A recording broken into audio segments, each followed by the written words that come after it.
Hey everyone, day 3 update. The sleep was alright. Again, in the sling, it's a bit of a pain. You can only stay in certain positions, can't really sleep on the side, but managed to get a decent 8 hours of sleep in. In terms of the bruising, it is looking worse today, a lot worse. But again, it's really just on the bicep, and there's some you can see under the armpit area, but absolutely none on the chest.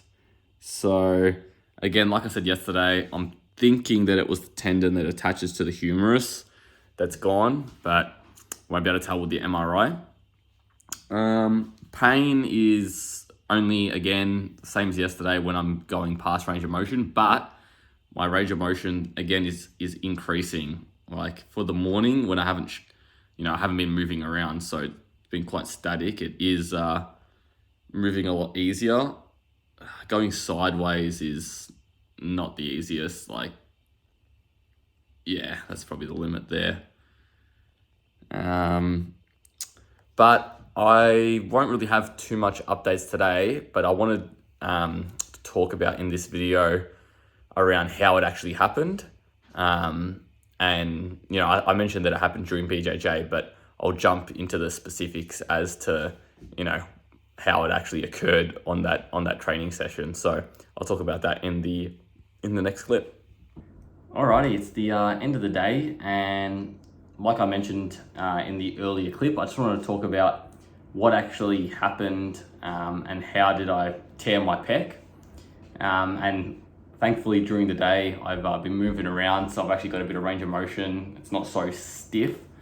It doesn't hurt so much to move it, but I mentioned in the day 0 update that I tore the pec at BJJ, and what actually happened was I was being armbarred. I was in a position where someone was trying to armbar me, and it wasn't your normal position where you're holding your arm. They've got the arm and it's flat out, and something goes here. The scenario that happened with me was I was actually defending the armbar. So he had the position with his feet over me, and all I had was I was holding on.